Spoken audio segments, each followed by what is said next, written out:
Hey, so I just wanted to thank you for allowing me to interview you. I know this is a little bit weird because we have to do it virtually during the circumstances right now, but we'll make it work. So I'm interviewing you for my educational research course that I'm taking at Concord University. And this will be interviewed and videoed just for my professor. He's the only one that will be able to see it. So I just wanted to make sure that I have your consent in videoing this interview.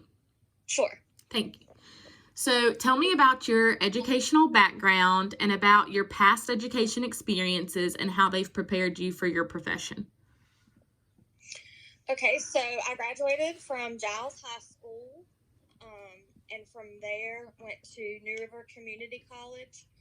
I spent 2 years at New River studying early childhood education. And then I went to Radford for 2 years and got my elementary education degree at Radford. I was certified pre-K through 6th grade there at that time. And then after that, I went on into teaching. I taught for several years in 1st grade, and I actually got to teach in the school that I grew up in and that I was raised in. I was actually took the place of my 1st grade teacher, so that was pretty cool. And then from there, I taught preschool. I actually started the preschool program at my school. So I was kind of like my own administrator, per se, in the preschool building.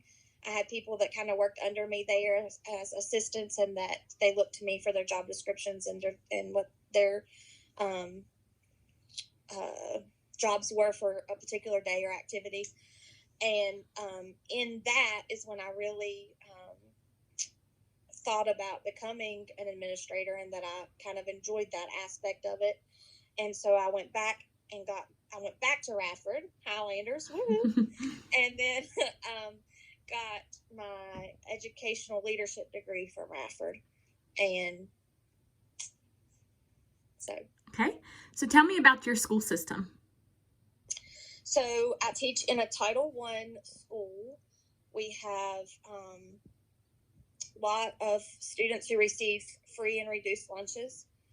We have the majority of our population would be described as underprivileged, and so that can kind of bring up some of their own problems and issues in itself, just because a lot of them are being raised by grandparents or other family members. And yeah. Okay, so tell me about research in your field. So research is very important. Anytime I have an idea that pops up in my mind, or a teacher comes to me with an idea, or a parent, anybody, I always tell them, let me think about it, let me research it, and I actually do. I look for scholarly journals or articles that I know are reliable and dependable and truthful information.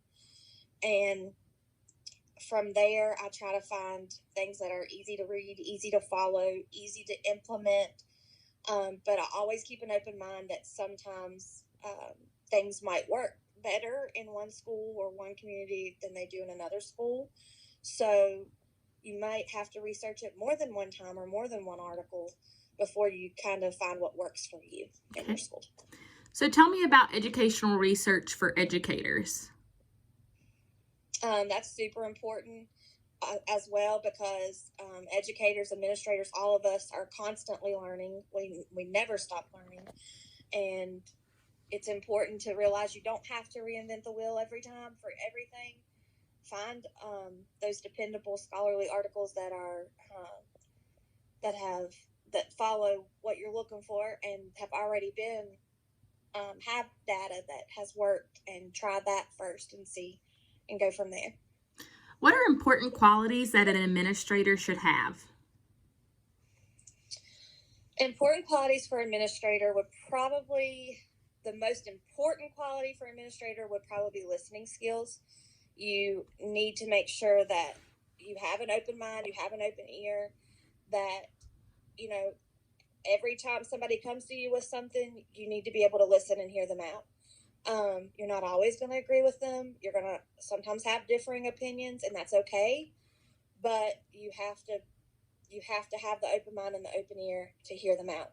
Another important quality for an administrator would be to be visible. You need to make sure that your teachers and your students always know that you're there.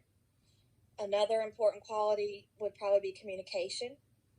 Communication skills and making sure that you not only are communicating with school personnel and staff and teachers, but you're also communicating with students and with parents and the community. What is your favorite thing about being an administrator? My favorite thing about being an administrator would probably be that I'm getting to participate and be involved in all the students and staff's lives. I'm getting to see them all learn and grow. I'm getting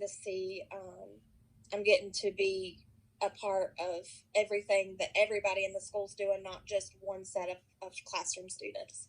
Okay. So tell me about your engagement with students. I make sure that the students first and foremost know that I care about them and that I don't want them to see me as a bad guy and just a disciplinarian. Meeting them when they're getting off the buses in the morning and telling them have a good day, glad to see them. When the last bus comes, I then go out to where parent drop-off is, and I'm visible to parents, and parents are seeing me and the students are seeing me, and they are just that they know that I care and that it's not all about you come to me when you're in trouble type things. Yeah. It's also another important thing I try to do is when students are involved in extracurricular activities, I try to be present at some of those here and there so they know that I care and that somebody from the school is there supporting them and cheering them on. Okay. So tell me about your engagement with teachers as well as school staff. So I'm constantly in contact with my teachers and staff. I'm sending emails out daily. I feel like sometimes I'm overbearing them with those, but I feel like it's important for them to have the information that I'm sending. Also do classroom sweeps every morning for the students and the teachers. They know that I'm there. They know that I'm available. I'm making sure they don't need anything at that time. Just telling them have a good day, glad to see you. And the teachers know I have an open door policy.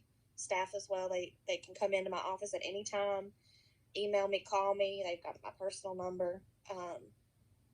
Whatever they need, they know that I'm there to hear them out. Okay.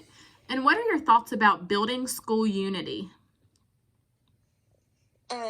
In building school unity, and that's a very big one for me because I want all of my staff and all of my teachers and all of my students to know that they're part of that school and they're part of a family.